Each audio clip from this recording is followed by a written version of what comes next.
All right, man. So on literally all three of the new buffed gameplay videos I released today, people are like, "Yo, where's Odin?" And I'll be honest, I forgot. So let's jump right in. I'm gonna go on Odin here today. No Asgardian synergies, just Odin by himself because, the guy had to be tuned up because he wasn't too good. So we're not gonna give him too much help here. We're gonna be very critical of the guy, and we're gonna jump right in and, go through his playstyle, analyze him. We're gonna, first things first, he starts with his Odinsleep stuff active. So we're gonna do both Winter Soldier and Captain Marvel here. Now keep in mind, okay, I don't always love judging champions based on Winter Soldier performance. You guys know that. But this is just strictly looking for like damage numbers, right?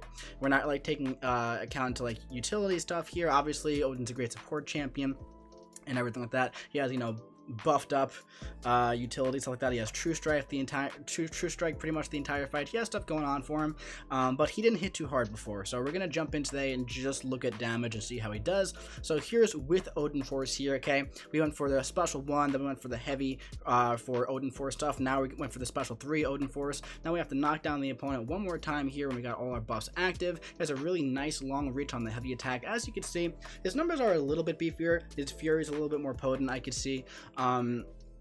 He's hitting kind of okay. Now at this point I want to trigger Dex and then go for the special 2, and there's gonna be a big burst of damage here. Check this out. All right, so wow, I paused it perfectly. 37,000 and 120,000. So quick math, that comes out to almost 160,000 damage on the special 2, which is actually really good. It's really good actually. So the thing is, when you test him out pre and post buff against Winter Soldier, he's gonna look very similar, okay, because Winter Soldier has such a high health pool. But at this point, I feel like most Act 6, Act 7 fights would just about be dead, and then you can go right in here for one more special 2, and they're pretty much dead with 2 special 2s here in Odin Force, or with Odinsleep. But there was another nice special 2. So that was Odin with Odinsleep. He definitely performed pretty well. He definitely feels a little bit better. He still doesn't feel like Odin to me. Like, I mean, for me, Odin would be, I don't know, hitting at least like half as hard as Cosmic Ghost Rider, and I guess that special 2 was good, but I just feel like his basic hits just do not do it for me. So now at this point, we're here in, we don't have Odinsleep active, okay, and at this point, I'm gonna mess up a little bit in the beginning here. I go for a heavy attack earlier than I should, so now I'm gonna have to reset that Odin Force charge, but that's totally okay. I always like to go for the special 1 first to get the additional buffs. That way you get the 6 energizes and everything like that.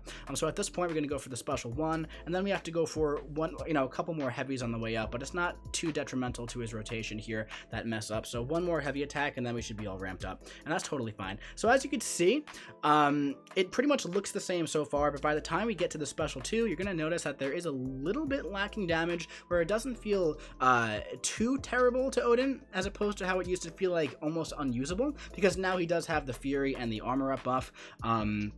But yeah, so now we're going for the special 3 when we have Odin Force active. We're going to go for this really cool special 3 animation, which still, he has awesome animations. No one's ever tried to take that away from Odin. He's still not the most suicide-friendly champ in the game, so keep in mind, I do have suicides on at the moment. Didn't feel like taking them off, so we are taking a bit of recoil damage. But now at this point, we're going to build up to a special 2. We have Odin Force ready to go, and once we get to special 2, we're going to see the damage compared to with Odinsleep, and you're going to notice it's still very good, but it's also not as high. So watch this. We're going to go for the special 2 here, and can we pause it at the right time? We can. So 105,000 passive damage. We didn't get the crit, but that's totally fine. So 105,000 compared to like 120,000, give or take. So there's definitely a little bit of a difference there. And you're just noticing a bit of a difference like overall throughout. So against Winter Soldier, we got him down in 2 special 2s. And of course, there are more things that we could take into account. But also keep in mind, I did also take longer to ramp up initially. So I feel like crit or not, we really should have killed Captain Marvel here with the special 2, but we don't kill her here with the special 2. But it's fine. So, but we're hitting some nice heavy attacks. He's definitely usable. He wouldn't be my go-to cosmic champion, man. He really wouldn't. He has really cool animations, and he's definitely usable, and he's definitely better than he used to be.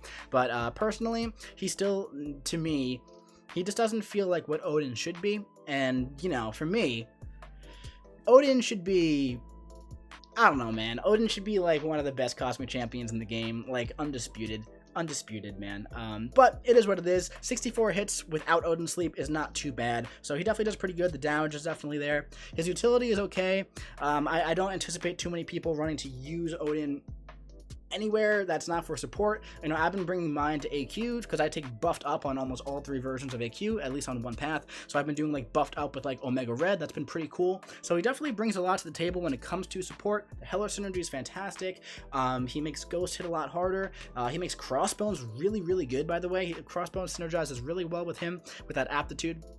But yeah, Odin's definitely a decent addition to the game. I'm glad they did beef up his damage a little bit and made Odinsleep less of a requirement going forward, where he does get a little bit of a boost, but he doesn't feel like terrible without it. So there's that. But anyway, guys, that's Odin after the buff. Just a little value buff there. I'm definitely glad they gave it to him. He's definitely usable now, and I would say he's a good addition to the game now. Unfortunately, like I said, I always had very high expectations for Odin, so I was always very, very critical of him. I was extremely critical when he first came out. I'm still a little critical of him, but he definitely feels better. But anyway, dudes, that's going to be it for this video. Quick and easy here, just to show off the little bit of a damage difference here between, you know, pre-buff and post-buff. And this is just with and without Odinsleep. So yeah, guys, seeing you around.